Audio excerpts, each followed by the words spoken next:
방금 읽은 데살로니가 전서의 말씀을 가지고 자는 자들에 관한 가르침이라는 제목으로 함께 말씀 살펴보고자 합니다.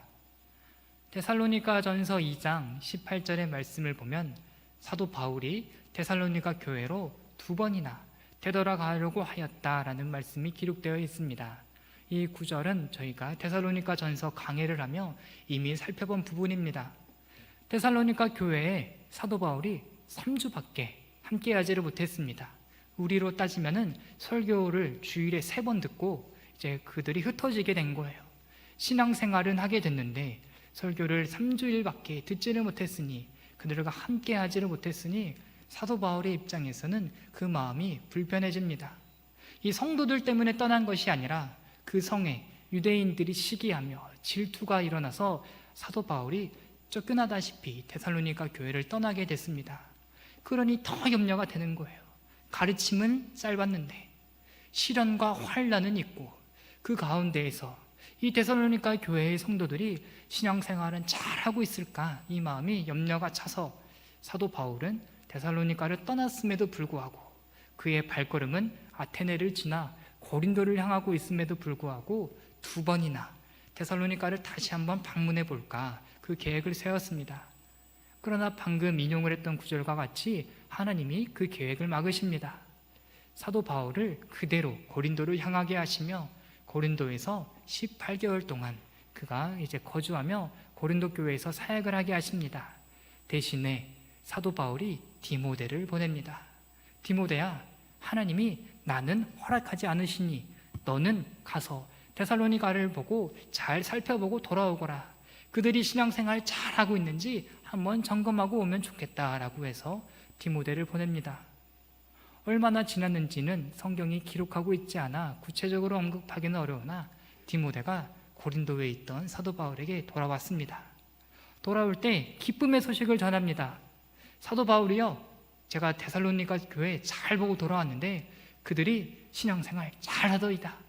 그 소식을 들은 이제 사도 바울은 기쁨과 감격을 가지고 이제 데살로니가 전서의 서론에 그것을 녹여냅니다. 제가 인용하겠습니다. 이제 데살로니가 전서 1장 6절과 7절 말씀입니다. 너희는 많은 환난 가운데서, 그들이 지금 신앙생활을 하는 가운데 환난이 있었습니다. 그러나 성령의 기쁨으로 말씀을 받아 우리와 주를 본받은 자 되었으니 7절의 말씀에 그러므로 너희가 마게도냐와 아가야에 있는 모든 믿는 자의 본이 되었느니라. 아멘. 데살로니가 교회가 짧은 가르침에도 그리고 시련과 박해 속에서도 이제 신앙생활 잘하고 있다고 하니 고린도 교회가 속한 그 지역의 많은 교회들이 데살로니가 교회를 본으로 삼기 시작했습니다. 하지만 디모데가 또 다른 이야기도 털어놓습니다. 고린도 데살로니가 교회가 신앙생활 잘하고 있던 것이 맞는데 사실 하나가 더 있습니다. 그들이 잘하는 것은 잘하는 것인데, 그런데 하지만 그들에게도 한계가 있었습니다 라고 말하는 것이 바로 종말론의 결여입니다. 이 주님이 다시 오실 그날에 일어날 일들에 대하여 그들의 가르침이 짧았고, 또 그들이 이제 들었던 그 복음으로 이제 그 재림을, 죽음을, 주님이 다시 오실 그날을 3주밖에 안 되는 가르침을 가지고서는 올바르게 세워나가기가 힘들었습니다. 이 디모데의 손에는, 한 손에는 신앙생활 잘하고 있다는 내용이, 한 손에는 그렇게 부족한 가르침으로 인하여 종말론이 흔들리고 있다는 소식을 들은 사도 바울은 긴급하게 이제 데살로니가에 편지를 써서 보내기로 합니다. 데살로니가 교회의 성도들이 부족한 지식으로 인하여 믿음에 시험이 들지 않도록 사도 바울이 데살로니가 전서를 쓰기 시작합니다. 하나님은 놀랍게도 이 모든 상황을 통하여서 오늘날 우리에게도 유익한 진리의 말씀을 주셨습니다. 분명 2000년 전에 데살로니가 교회의 상황을 보고 사도 바울이 펜을 들었으나 하나님은 오늘날 21세기에 대한민국에서 신앙생활을 하고 있는 우리가 읽어도 너무나도 유익한 참된 변함없는 진리의 말씀을 우리에게 주셨습니다. 오늘 이 데살로니가 전서의 말씀을 살펴보며 성경이 죽음을 무엇이라 말하는지, 또 주님이 다시 오실 그날에 죽은 자와 산 자들에 대하여 성경이 어떻게 표현하고 있는지 이 부분을 차근차근 살펴보고자 합니다. 첫 번째입니다. 데살로니가전서 4장 13절 말씀은 시작부터 아주 중요한 메시지를 전달합니다. 도남제일교회 성도 여러분, 데살로니가전서 4장 13절, 죽음은 잠자는 것 뿐임을 믿으시기 바랍니다. 사도 바울이 데살로니가 교회에 꼭 전하고 싶은 종말론이 바로 이것이었습니다. 죽음은 그저 한순간의 잠일 뿐이다 라고 표현을 하고 있습니다.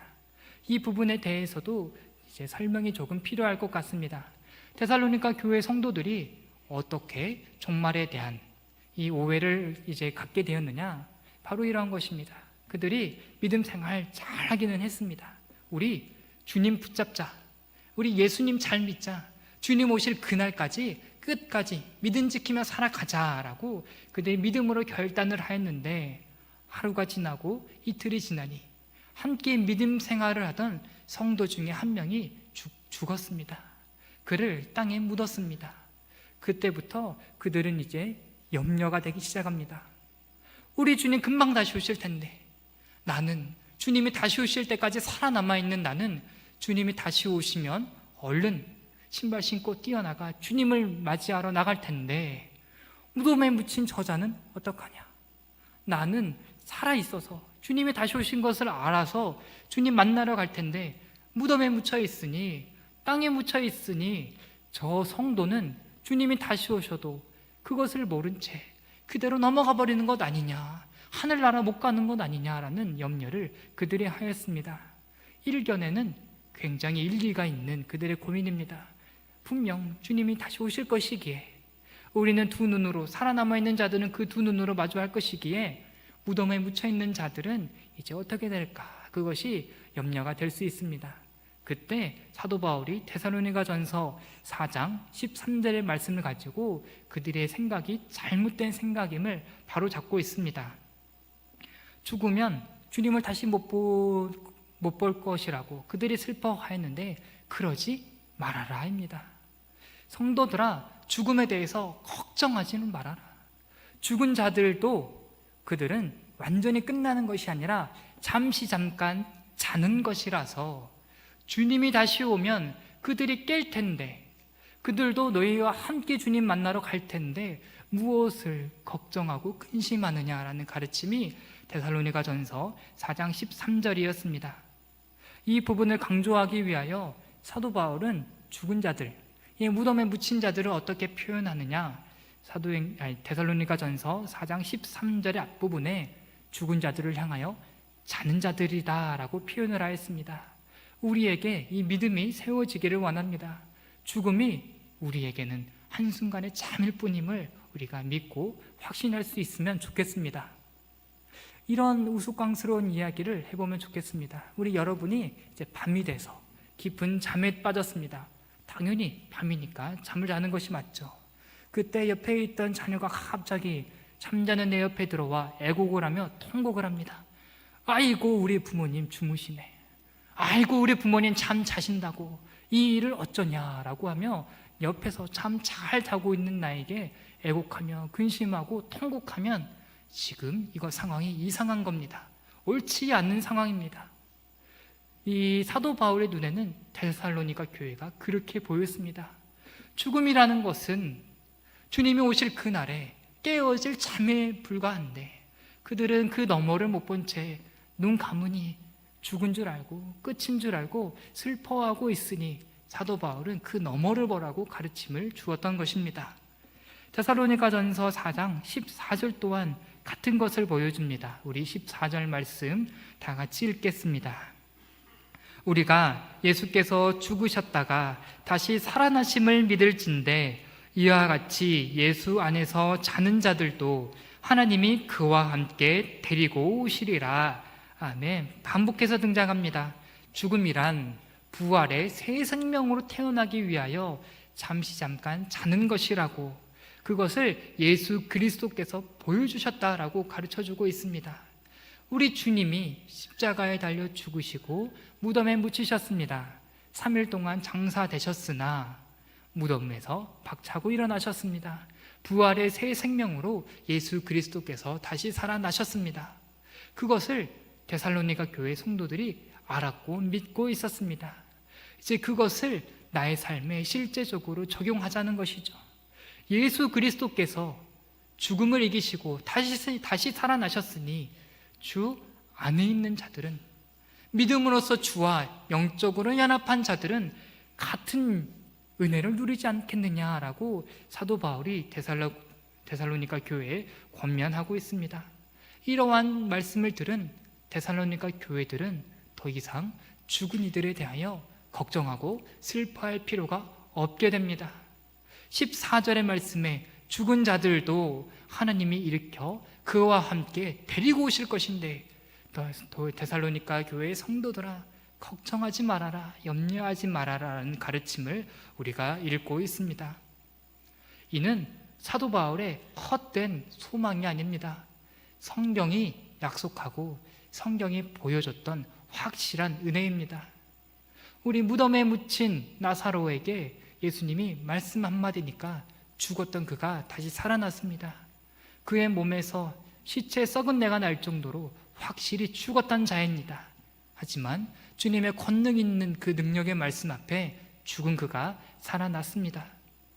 남들은 다 죽었다고 손가락질하던 회당장 야이로의 딸, 그를 예수님은 죽은 것이 아니라 잔다라고 말씀을 하시며 다시 그 어린 소녀를 일으키셨고 그 여자아이는 잠에서 깼으며 죽음 가운데서 다시 살아나는 것을 예수님이 보여주셨습니다. 또한 예수님께서 직접 그 능력 보여주지 않으셨습니까? 앞서서 말씀을 들은 것과 같이 남들만 살린 분이 아니라 자기 자신도 다시 살아나시며 자기가 부활의 첫 열매가 되셔서 그 안에 있는 그 모든 성도들이 다시 부활할 것을 우리 주님이 확실하게 보여주셨습니다. 우리 도남제일교회 믿음의 모든 권성 여러분, 우리는 죽음 앞에서 어떻게 반응하고 있습니까? 어릴 적 제 할아버지가 돌아가셨는데 눈에서 눈물이 많이 나더라고요. 이별의 슬픔이 있습니다. 그러나 성도들에게는 또 다른 마음이 있습니다. 슬픔이 와도 슬픔에 잠식당하지 않습니다.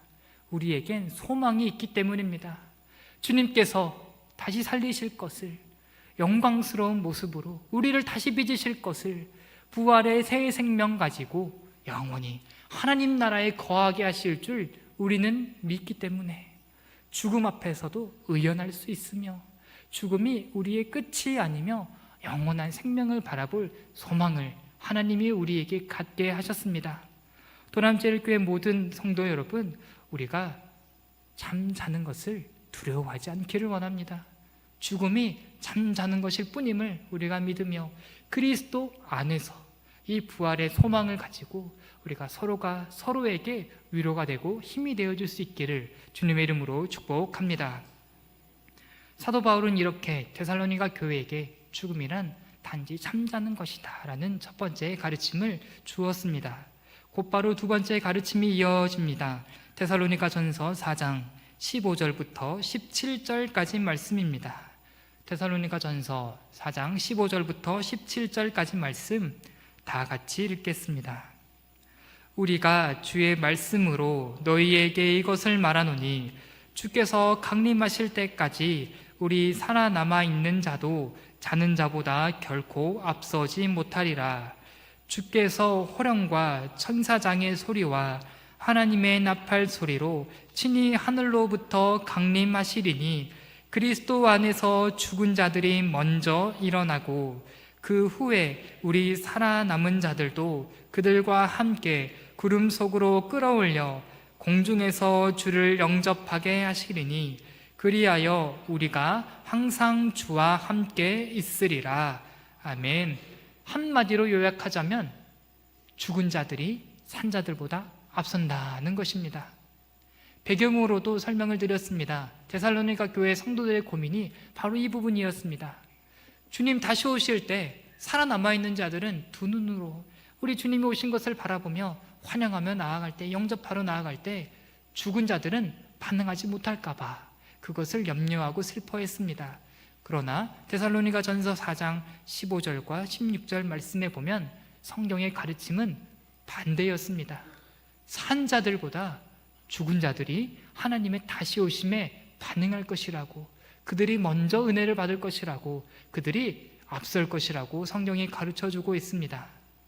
오해하지 말 것은 예수 그리스도의 다시 오심은 온 우주적인 사건이며 순식간에 일어날 하나님의 그 놀라운 은혜입니다. 우리 주님께서 마태복음 24장 27절에서 이렇게 말씀을 하십니다. 제가 읽겠습니다. 번개가 동편에서 나서 서편까지 번쩍임같이 인자의 임함도 그러하리라. 이 말씀을 보면 번개가 칠 때 누가 앞이냐 누가 뒤냐 할 틈도 없을 정도로 하나님의 임재는 그렇게 급하게 단번에 임할 것을 성경에 표현하고 있습니다.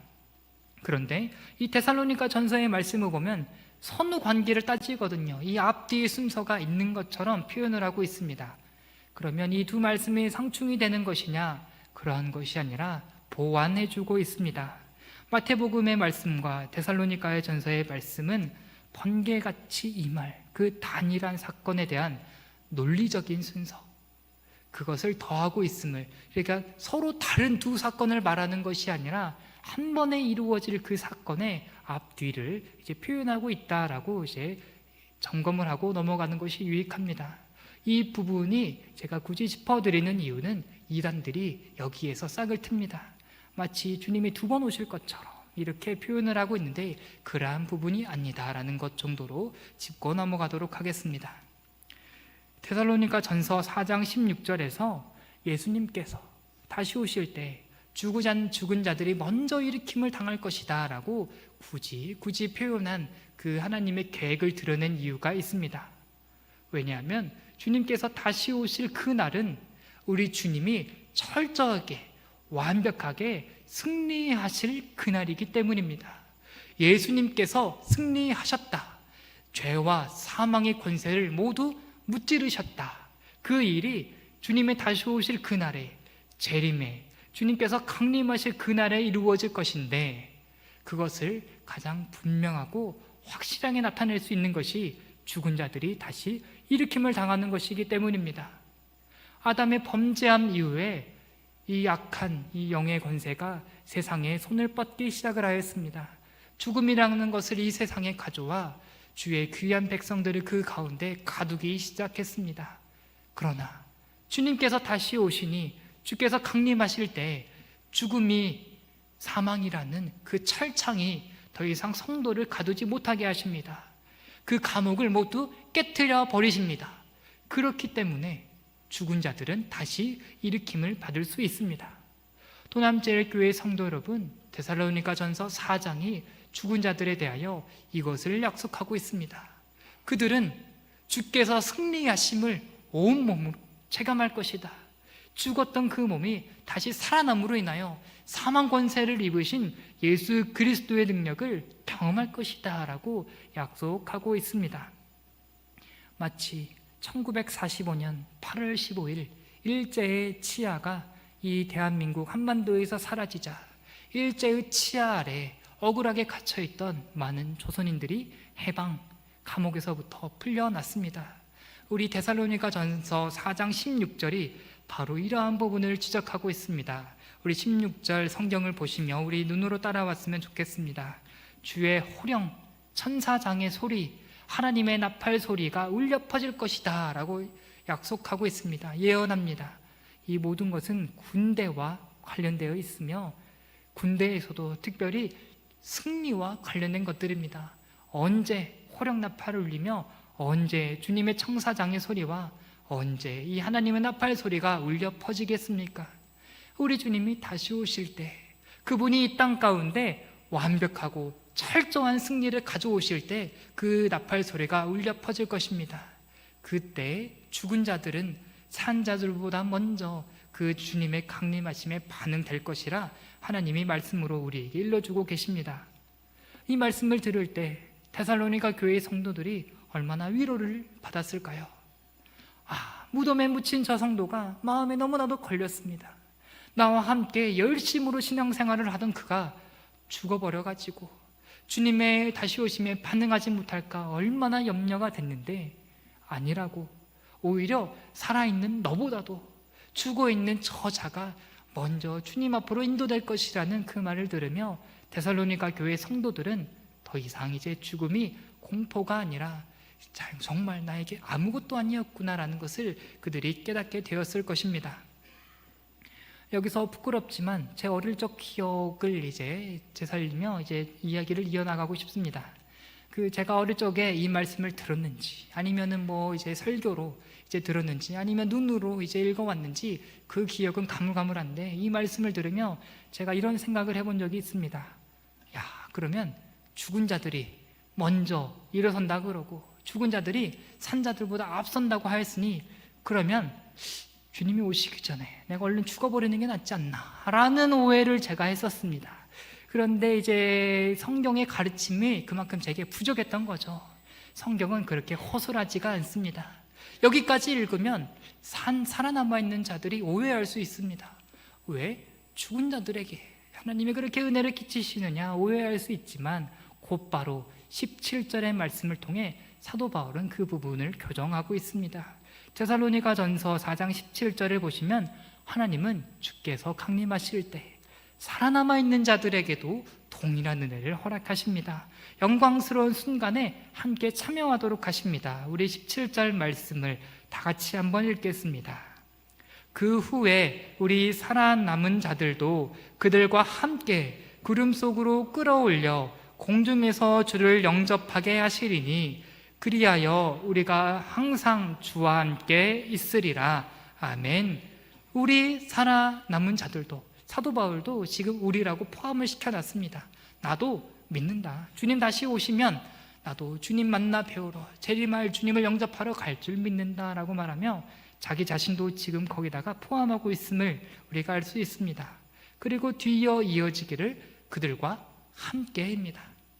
일으켜짐을 받은 죽은 자들과 살아남아 있는 자들과 우리 모두가 함께 강림하실 주님을 영접하러, 그와 함께하러 우리가 나아갈 것이다 라고 산 자들도 죽은 자들과 함께 동일한 은혜를 받을 것을 약속하고 있습니다. 그 이후부터 본문이 슬슬 이상해지기 시작합니다. 구름 속으로 끌어올려진다 라고 표현을 하고 있습니다. 말씀드릴 것이 많지만 하나만 더 보고 말씀드리겠습니다.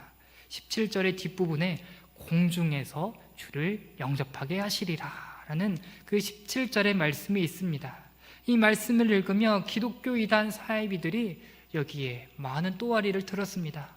공중에서 주를 영접하신다 하셨고 우리를 끌어올린다라고 하시니 공중 휴거라고 말하는 그들의 이단적인 생각을 여기서 만들어냅니다. 하지만 전형적인 이단의 오류입니다. 성경의 단어를 가지고서 성경의 표현을 그대로 사용을 했지만 하나도 성경적이지가 않습니다. 공중이라는 말도 있고 휴거, 끌어올린다라는 말이 끌 휴자에 갈 거자라고 해서 휴거라고 바꾸고 읽어도 무리가 없습니다. 분명 공중이라는 단어도 있고 휴거라는 단어도 있는데 성경이 말하는 하나님의 의도와는 하나도 상관없는 이상한 교리를 그들이 주장했습니다. 그들은 주님이 오시면 신자들은 하늘로부터 끌어올려져서 주님을 만나며 이 땅에 남겨진 사람들은 그 하나님의 형벌을 받을 것이라 말하지만 성경은 그렇게 표현하지 않습니다. 우리 휴거라는 부분에 대한 이 개념을 우리가 잘 정립해야겠습니다. 사도행전 23장 10절 말씀을 준비했습니다. 사도 바울이 예루살렘 재판대 앞에 섰습니다. 이 재판대에 있는 사도 바울이 서 있고 한쪽 편에는 사두개인이, 한쪽 편에는 바리새인이 있습니다. 이때 많은 이야기가 있지만 그 모든 것을 다 차치하고 사도 바울의 발언으로 사두개인과 바리새인이 분란을 일으켜 서로 싸우기 시작을 합니다. 이 재판을 벌린 로마의 군인의 입장에서는 재판받을 그 사람이 분란이 일어나서 죽어버리면 그게 얼마나 난감한 상황이 벌어지겠습니까?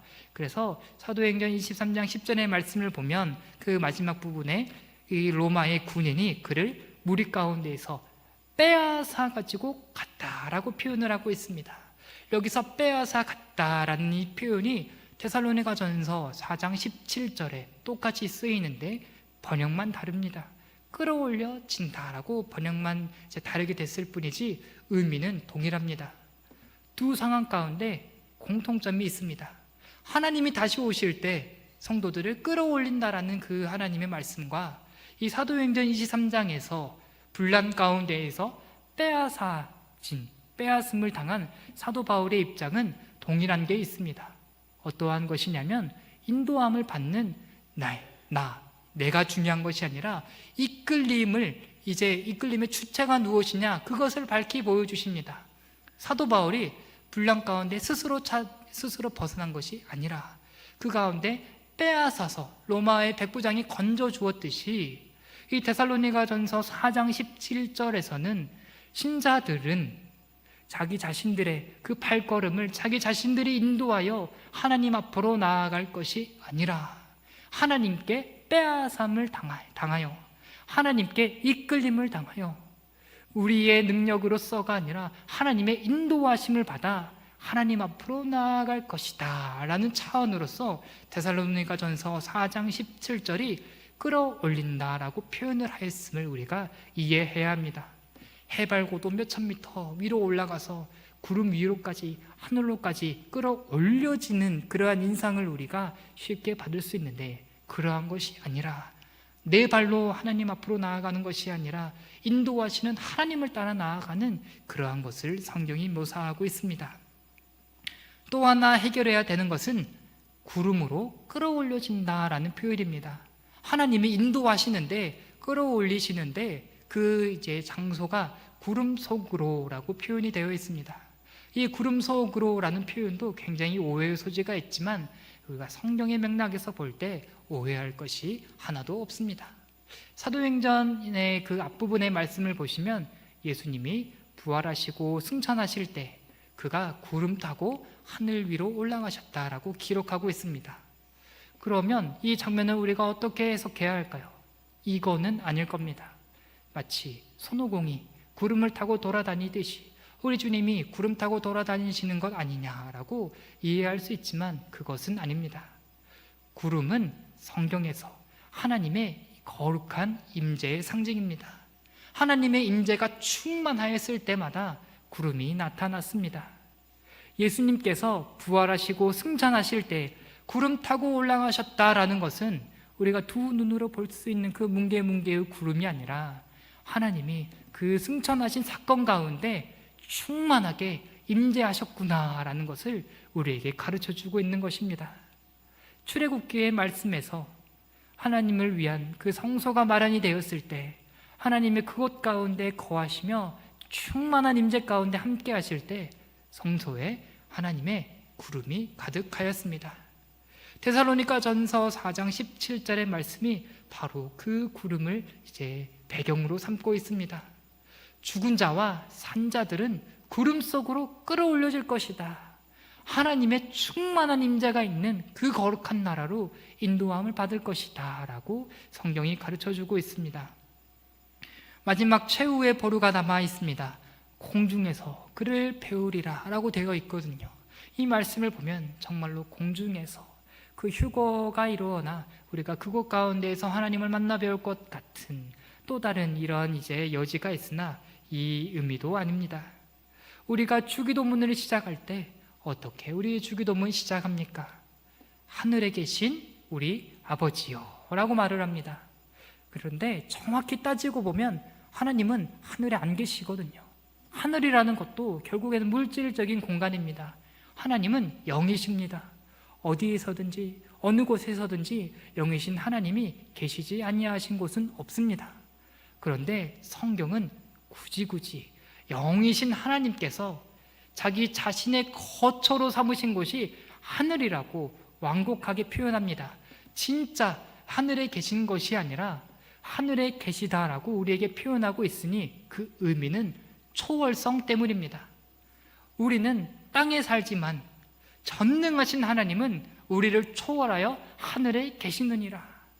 우리는 두 발에 땅을 딛고 사는 걸로 우리는 만족하며 살지만 이 온 세상을 창조하신 하나님은 창조된 세계 가운데 계시는 것이 아니라 창조된 세계 너머에 그곳에 하늘에 계시다라고 전능하신 하나님의 그 초월성을 드러내기 위하여 이제 하나님의 거처로 표현하는 것이 바로 하늘입니다. 데살로니가전서 4장 17절에 나온 공중이라는 의미를 우리가 다르게 해석할 필요가 없습니다. 그 전까지는 우리가 두 발을 딛고 이 땅에서 신앙생활을 했습니다. 이곳 가운데서 하나님 만나기를 바랬습니다.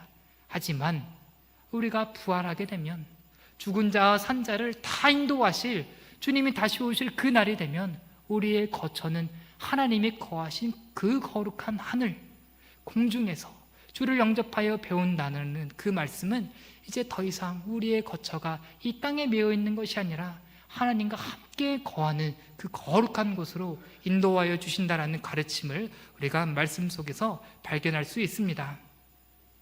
여러 이야기를 했기 때문에 한번 점검하는 것이, 되돌아보는 것이 필요하겠습니다. 데살로니가전서 4장 우리 15절, 16절, 17절 말씀, 죽은 자와 산 자들 모두 죽어서 나쁠 것이 하나도 없었습니다.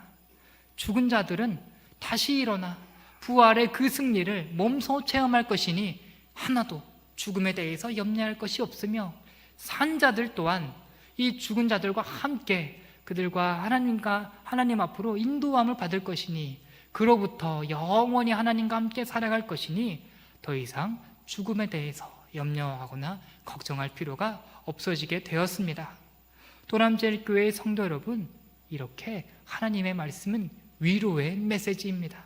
하나님의 말씀을 들으면 우리가 위로와 소망을 갖게 됩니다. 데살로니가 교회를 통해서 지금 그 일이 이루어지고 있습니다. 우리 데살로니가 전서 4장 18절 말씀 우리가 다 같이 읽겠습니다. 4장 18절 말씀입니다. 그러므로 이러한 말로 서로 위로하라. 아멘. 하나님은 우리가 진리를 알아가며 위로를 더 쌓아가기를 원하십니다. 데살로니가 교회 성도들이 이 슬픔과 공포와 이 믿음의 부족함으로 인하여 근심과 걱정에 놓여져 있을 때 하나님의 진리의 말씀을 사도 바울이 전하며 그들을 위로하였듯이 오늘날 하나님은 기록된 말씀을 통하여 우리가 위로받기를 원하십니다. 하나님의 가르침은 진리가 없는 우리에게 진리를 더해 주셔서 진리를 깨달아 평안과 위로를 얻는 것으로 우리를 이제 인도하고 계십니다.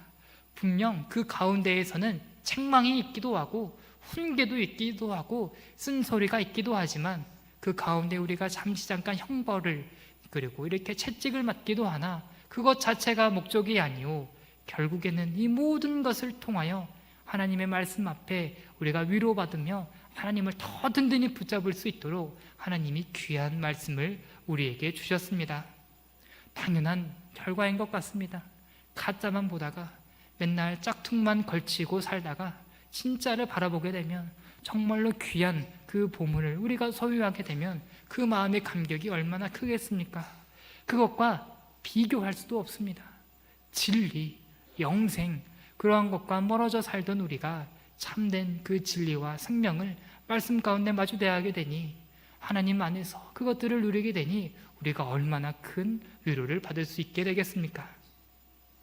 기독교 이단 사이비들이 바로 여기에서 실패합니다.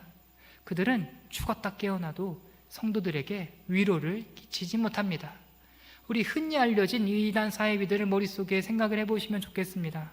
그들은 자기 자신들의 교리가 진짜라고 자기 자신들이 모시는 그 교주가 진짜 신이라고 추정을 합니다.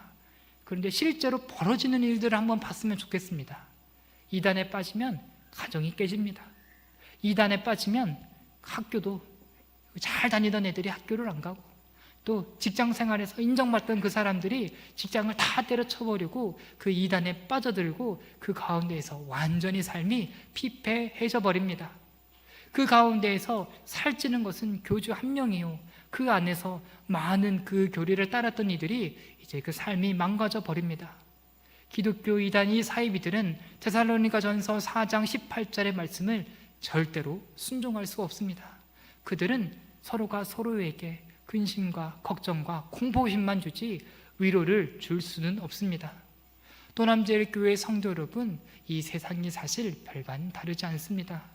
우리를 통하여 세상의 위로 받아야 합니다. 우리가 진리의 말씀을 받아 죽음은 아무것도 아니라고, 그 너머에 영생이 있다라고 그 말씀을 들을 때 우리가 얼마나 큰 위로를 발견하게 됩니까? 이제는 서로가 서로에게 진리의 말씀으로 위로하기를 바라시는 하나님의 큰 그림이 우리를 향하고 있습니다. 오늘 하루를 살아갈 때, 그리고 오늘부터 시작된 일주일을 살아갈 때 우리의 입술을 통하여, 그리고 삶을 통하여 하나님의 진리의 말씀이 드러나, 죽음을 넘어서는 그 영생을 바라보는 그 믿음이 드러나 우리의 삶으로서, 우리의 입술의 고백으로서 모든 성도들에게, 앞으로 성도가 될 그분들에게 우리가 위로를 끼칠 수 있게 되기를 주님의 이름으로 축복합니다. 말씀을 마치겠습니다. 비관적인 얘기를 하려고 합니다. 데살로니가 교회는 이 귀한 가르침, 이 정확하고 구체적인 가르침을 받고서도 종말에 대한 이해를 온전하게 갖지를 못했습니다.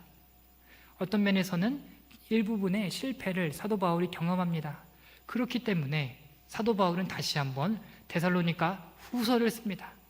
만약에 이 전서의 말씀을 가지고 그들이 다 돌이켰다면 데살로니가 후서, 두 번째 편지를 쓸 필요가 없겠죠. 근데 그 후서, 그 이후의 이야기는 성경이 기록되지 않아 제 추측하기는 어렵습니다. 그런데 이 부분만 살펴보면 좋겠습니다. 아, 가르침을 듣는다고 끝이 아니구나. 하나님의 말씀을 읽는다라고 거기에서 끝나는 건 아니구나. 데살로니가 교회 성도들이 이 가르침을 분명히 받았고 읽었음에도 불구하고 그들에게 변화되지 않는 부분이 있었구나.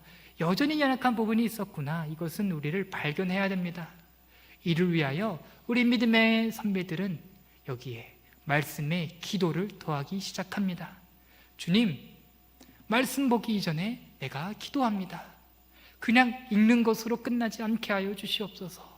그냥 들은 것으로 끝나지 않게 하여 주시옵소서. 네 말씀이 내 안에 새겨지도록 주님 역사하여 주시옵소서라고 말씀 보기 이전에 기도했습니다. 또 말씀 보고 난 이후에도 그대로 기도했습니다. 말씀 가지고 그대로 기도했습니다. 오늘의 말씀을 가지고 인용을 한다면, 주님, 죽음은 아무것도 아니라는 말씀 내가 들었사오니 그 믿음 가지고 살아가게 하여 주시옵소서. 근심과 걱정이 아니라 영혼에 대한 사모함을 가지고 오늘 내가 살아갈 수 있도록 주님 도와주시옵소서라고 기도하며, 말씀이 우리 안에 내재되기를, 말씀이 우리 안에서 뿌리내리기를 기도하는 그 거룩한 습관을 우리 믿음의 선배들이 그렇게 지켜왔습니다. 오늘의 설교도 그렇게 마무리하고 싶습니다. 많은 이야기들을 했지만 결국에는 이 모든 것들이 기도 가운데 세워지기를 원합니다. 죽음은 한순간의 잠이라는 것을 믿게 하여 주시옵소서. 죽은 자와 산 자들 그 모두가 영광스러운 주님의 그 임재를 경험하게 될 것이니 나도 그 자리 가운데 든든하게 서게 하여 주시옵소서라고 우리는 말씀을 가지고 함께 기도하며 애쓰며 그렇게 오늘 하루를, 남은 일주일을 살아갈 의무가 주어졌습니다. 우리 도남제일교회 모든 믿음의 권속들이 말씀과 기도로 삶을 세워나가는 귀한 권속들이 되기를 주님의 이름으로 축복합니다.